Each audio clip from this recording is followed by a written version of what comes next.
Hello friends, आज मैं आपको कुर्ती के आर्म होल, नेक और स्लीव्स कटिंग के कुछ खास टिप्स बताऊंगी जो आपके लिए बहुत ही ज़रूरी है और आपके बहुत ही काम भी आएंगे। तो आपका ज़्यादा टाइम ना लेते हुए हम आज की इस कुर्ती की कटिंग को शुरू करते हैं।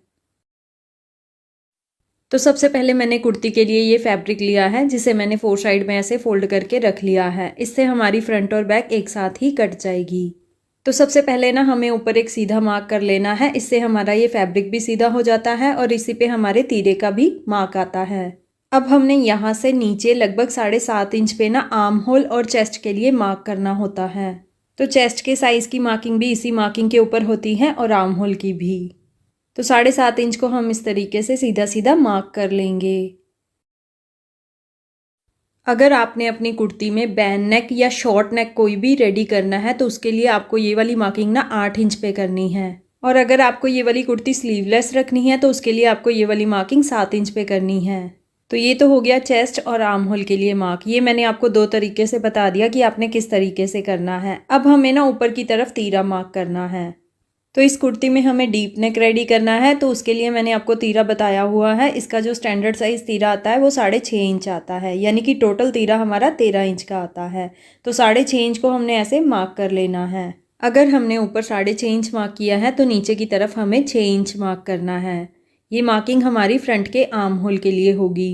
ये ऊपर से आधा इंच कम होती है। अब हमने इसी वाली मार्किंग को ऊपर वाली मार्किंग से ऐसे मिला देना है।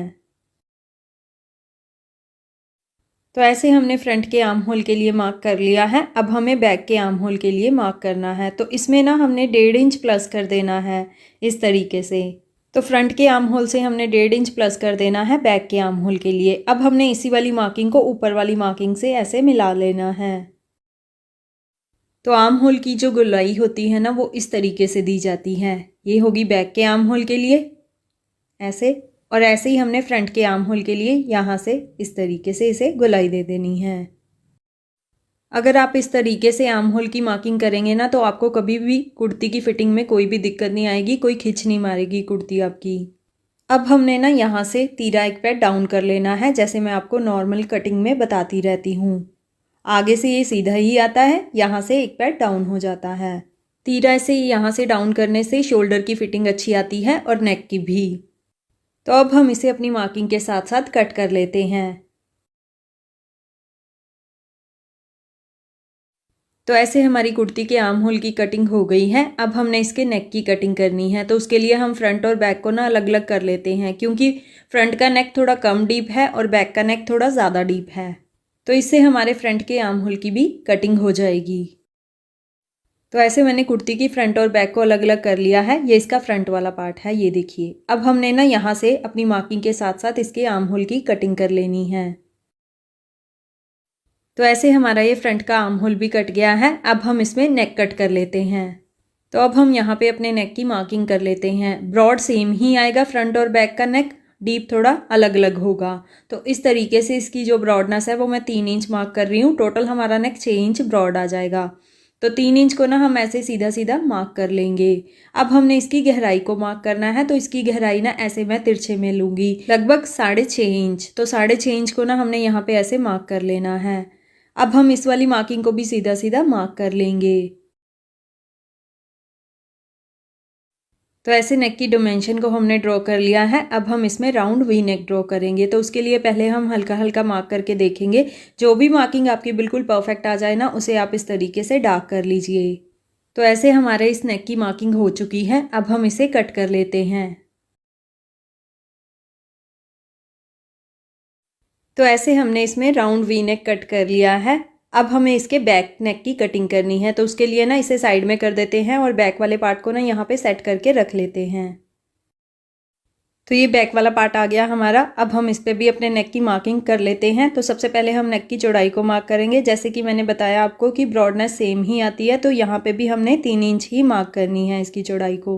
तो चौड़ाई ऐसे हमने सीधी सीधी मार्क कर ली। अब हमें इसकी गहराई मार्क करनी है। तो बैक नेक हमारा थोड़ा ज़्यादा डीप है, वो 6.5 इंच हमने रखा है ना फ्रंट। तो ये जो बैक है ना वो 8.5 इंच आएगा। तो 8.5 को ना हमने ऐसे यहाँ पे भी सीधा सीधा मार्क कर लेना है। तो अब हमें बैक के लिए ना राउंड नेक ड्रॉ करना है। उसके लिए हम हल्का हल्का पहले मार्क करके देखेंगे। जो भी मार्किंग आपकी बिल्कुल परफेक्ट आ जाए उसे आप इस तरीके से डार्क कर लीजिए। तो अब हम इसे अपनी मार्किंग के साथ साथ कट कर लेते हैं। तो जो नेक ऐसे पहले कुर्ती पे कटते हैं ना, वो नेक और एक पट्टी के साथ रेडी होते हैं। तो ऐसे हमारे फ्रंट और बैक के दोनों नेक कट चुके हैं और दोनों के आर्म होल भी कट चुके हैं। तो अब हम इसकी स्लीव्स कट कर लेते हैं। तो बाकी बचे हुए फैब्रिक से हम इसकी स्लीव्स कट करेंगे। तो इसकी हाफ स्लीव्स कट करनी है हमने, उसके लिए भी मैंने फैब्रिक को ऐसे 4 साइड में फोल्ड करके रख लिया है। इससे हमारी दोनों स्लीव्स एक साथ ही कट जाएंगी। तो सबसे पहले हम स्लीव की लेंथ को मार्क करेंगे। तो स्लीव की लेंथ हमने ऊपर से इस तरीके से मार्क करनी है। मैंने यहाँ पे 8 इंच स्लीव की लेंथ रेडी करनी है। तो 8 इंच को ना मैं यहाँ पे ऐसे मार्क कर लूँगी। तो नीचे हमारे पास ये 1.5 इंच का फोल्डिंग का मार्जिन हो गया, इसीलिए हम इसे मार्क नहीं करेंगे। अब हमने ना ऊपर से नीचे की तरफ ना आर्म होल के लिए मार्क करना होता है। तो स्टैंडर्ड साइज की कुर्ती के लिए ये वाला मार्क ऊपर से 3 इंच पे आता है। अगर साइज कम है कुर्ती का तो यही वाला मार्क हमारा 2.5 इंच पे आएगा। तो हम 3 इंच को ना ऐसे सीधा सीधा मार्क कर लेंगे। तो अब हमें यहाँ पे ना स्लीव्स के आर्म होल की मार्किंग करनी है। तो उसके लिए एक फॉर्मूला होता है, चेस्ट के रेडी साइज को ना हमने 5 से डिवाइड करना होता है। जो भी हमारे पास आंसर आएगा उसे हमने यहाँ पे मार्क कर लेना है। रेडी साइज यानी कि जो हमने लूजिंग डाल के रेडी करना होता है कुर्ती पे साइज। मान लीजिए अगर हमारे पास चेस्ट का रेडी साइज यहाँ पे 40 इंच है कुर्ती पे, तो 40 को ना हमने 5 से डिवाइड करना है। हमारे पास आंसर आएगा 8 इंच। तो 8 इंच को ना हमने यहाँ पे ऐसे मार्क कर लेना है इस तरीके से। अगर आप इस फॉर्मूले से स्लीव के आर्म होल की मार्किंग करेंगे तो आपको कभी कोई प्रॉब्लम नहीं आएगी स्लीव चढ़ाने में, और आपकी फिटिंग भी बिल्कुल परफेक्ट आएगी। अब हमने ना यहाँ से राउंड मार्क करना है यहाँ तक, इस तरीके से हम ये मार्क करेंगे। तो ऐसे हमने आर्म होल की मार्किंग कर ली है। अब हमने ना नीचे से स्लीव की मोहरी को मार्क करना है। तो यहाँ पे हमारे पास स्लीव की मोहरी का रेडी साइज है 6 इंच। तो 6 इंच को ना हमने यहाँ पे ऐसे मार्क कर लेना है। तो अब हम इस वाली मार्किंग को इस वाली मार्किंग से ऐसे मिला लेंगे, और यहाँ से हमने एक्स्ट्रा मार्जिन को भी ऐसे ही मार्क कर लेना है, लगभग 1.5 इंच। तो अब हम इसे अपनी मार्किंग के साथ साथ कट कर लेंगे।